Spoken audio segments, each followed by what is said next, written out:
আসসালামু আলাইকুম ওয়া রাহমাতুল্লাহ। সবাইকে এসপি ক্লাসের নতুন আরো একটি ক্লাসে ওয়েলকাম করছি। আজকে আলোচনা করব তোমাদের সাথে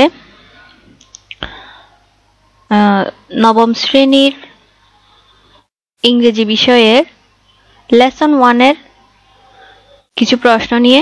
গত ক্লাসে তোমাদের সাথে আমি আলোচনা করেছিলাম। এখানে যে গল্পটি দেখতে পাচ্ছ মিস্টার মতি, এই গল্পের লাইন বাই লাইন বাংলা অর্থ সহ আমি আলোচনা করেছিলাম। যদি তোমরা না দেখে থাকো তাহলে তোমরা আমার চ্যানেল থেকে ঘুরে আসবা, এসপি ক্লাস চ্যানেল থেকে, ওখানে তোমরা পেয়ে যাবে। এখন আমি এই গল্পের আলোকে যে প্রশ্নগুলো দেওয়া হয়েছে এখানে, সেই প্রশ্নগুলো নিয়ে তোমাদের সাথে ডিসকাস করব। তাহলে প্রথম প্রশ্ন হচ্ছে, why is the rooster called mister Moti? রোস্টারকে কেন মিস্টার মতি নামে ডাকা হতো? দ্বিতীয় নাম্বার প্রশ্ন, is the writer trying to compare, মানে লেখক কি চেষ্টা করছেন কম্পেয়ার মানে তুলনা করতে, দ্য সন মানে তার ছেলেকে, উইথ দ্য রোস্টার রোস্টারের সাথে বা মোরগের সাথে? যদি করে থাকে, what are the reasons for doing so, এইটা করার মানে তুলনাটা করার কারণটা কি? 3 নাম্বার প্রশ্ন হচ্ছে, why is the story a Bangladeshi story? এটি কেন একটি বাংলাদেশি গল্প? Which war is referred to in the story? কোন যুদ্ধের গল্পটি মানে কোন যুদ্ধটি এই গল্পে কি করা হয়েছে, উল্লেখ করা হয়েছে, বা কোন যুদ্ধ সম্পর্কে এই গল্পে কথা বলা হয়েছে? 4 নাম্বার প্রশ্ন হচ্ছে, do you know what cock fighting is? তুমি কি মোরগ লড়াই সম্পর্কে জানো? এই প্রশ্নের উত্তর। সর্বশেষ প্রশ্ন হচ্ছে, what do you think about the mother son relationship? মা এবং ছেলের সম্পর্ক সম্পর্কে তুমি কি ভাবছো মানে এই গল্পটি পড়ে? আমি তোমাদের জন্য আনসার শিটটি এখানে উত্তর হিসেবে সাজিয়ে রেখেছি। প্রথম প্রশ্নের উত্তর হচ্ছে, why is the rooster called mister Moti? আমাদের প্রথম প্রশ্ন হচ্ছে এটি। এই প্রশ্নের আনসার হিসেবে তোমরা এভাবে লিখতে পারো, the rooster is called mister Moti. Mister রোস্টারকে কি ডাকা হতো? মিস্টার মতি ডাকা হতো।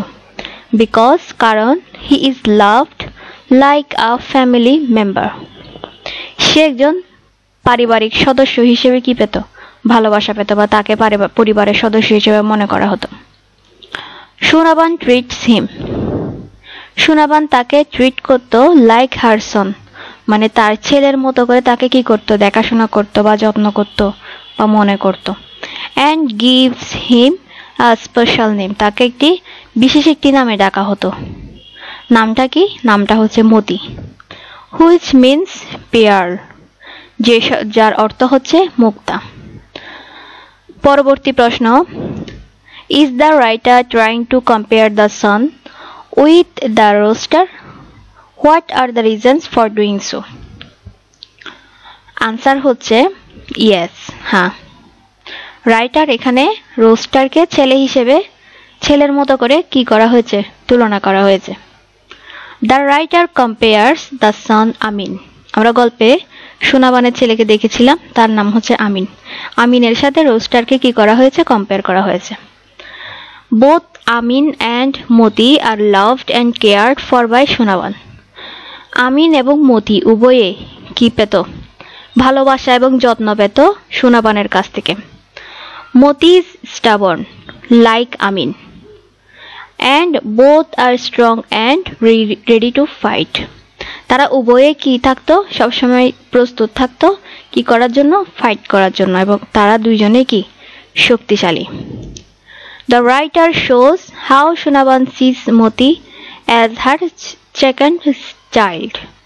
রাইটার এখানে দেখিয়েছে যে সোনাবান কিভাবে মতিকে তার দ্বিতীয় সন্তান হিসেবে মনে করে।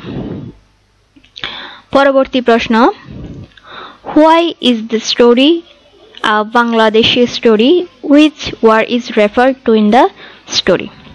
The story is Bangladeshi because, এই স্টোরিটা হচ্ছে একটি বাংলাদেশি গল্প, এই গল্পটি হচ্ছে একটি বাংলাদেশি গল্প। বিকজ কারণ, ইট শোজ এখানে দেখানো হয়েছে life in a Bangladeshi village, Bangladeshi গ্রামের জীবনযাপন সম্পর্কে দেখানো হয়েছে। উইথ হাট বাজার সম্পর্কে দেখানো হয়েছে, ডেট জুস খেজুর রসের সম্পর্কে বলা হয়েছে, অ্যান্ড পিপলস ডেইলি স্ট্রাগলস মানুষের যে দৈনন্দিন একটা সংগ্রাম, বেঁচে থাকার সংগ্রাম, এগুলো নিয়ে এই গল্পে তুলে ধরা হয়েছে। এই কারণে এটি একটি কি বাংলাদেশি গল্প। আর এখানে কোন যুদ্ধের কথা রেফার করা হয়েছে? The war is in the story is the liberation war of Bangladeshi in 1971। এখানে 1971 সালে যে মুক্তিযুদ্ধ হয়েছিল এই মুক্তিযুদ্ধের কথা তুলে ধরা হয়েছে। পরবর্তী প্রশ্ন, do you know what cock fighting is? তুমি কি মোরগ লড়াই সম্পর্কে জানো? Cock fighting is a fight between two roosters. Cock fighting হয় দুটো কিসের মধ্যে? মোরগের মধ্যে কি হয়? মোরগ লড়াই হয়, ফাইট হয়। People make the rooster fight. এই মোরগ লড়াইটা মানুষেরা তৈরি করে। And they watch for fun, এবং সেটি তারা দেখে আনন্দের সাথে। ইন দিস স্টোরি, এই গল্পে, Moti was loved too much to be closed for cock fighting. মতিকে সবাই খুব ভালোবাসতো, কি জন্য? সে খুব ভালো মোরগ লড়াই করতে পারত। আমাদের পরবর্তী প্রশ্ন, what do you think about the mother son relationship? মা এবং ছেলের সম্পর্কে তুমি কি ভাবছো? The mother son relationship is full of love and care. মা এবং ছেলের সম্পর্ক হচ্ছে সম্পূর্ণ কি? যত্ন এবং ভালোবাসায় পরিপূর্ণ। আমরা এই গল্পটিতে দেখলাম। সোনাবান লাভস আমিন ডিপলি। সোনাবান আমিনকে খুব ভালোবাসে, মানে একদম অন্তরের অন্তঃস্থল থেকে। She worries about him. সে তাকে নিয়ে খুব চিন্তা করে। But knows he has grown up. কিন্তু সে জানে যে সে ধীরে ধীরে কি করছে? গ্রো হচ্ছে তার। And has his own choice. এবং তার একটি নিজস্ব কি রয়েছে? পছন্দ রয়েছে।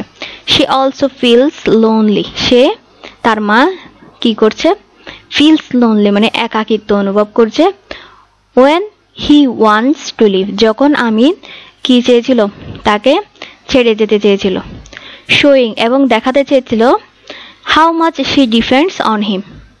এবং দেখাতে চেয়েছিল সে কিভাবে, মানে তার মা তার ছেলের প্রতি কিভাবে ডিফেন্স হয়ে আছে, মানে নির্ভরশীল হয়ে আছে। তো এইটি হচ্ছে তোমাদের আজকের ক্লাস। এটা হচ্ছে তোমাদের আজকের এই গল্প অনুসারে যে আনসারগুলো, এখানে আনসার কোয়েশ্চেনগুলো দেওয়া হয়েছে, এই কোয়েশ্চেনগুলোর আনসার। ক্লাসটি তোমার ফ্রেন্ডসদের কাছে অবশ্যই শেয়ার করো, যাতে তারাও শিখতে পারে। আর নতুন ক্লাস, নতুন সলিউশনগুলো পাওয়ার জন্য অবশ্যই চ্যানেলটি সাবস্ক্রাইব করে রাখবে। নেক্সট ক্লাসে আমরা এই অ্যাক্টিভিটি বিটা নিয়ে আলোচনা করব। তো আজকে এই পর্যন্তই। খুদা হাফেজ। আসসালামু আলাইকুম।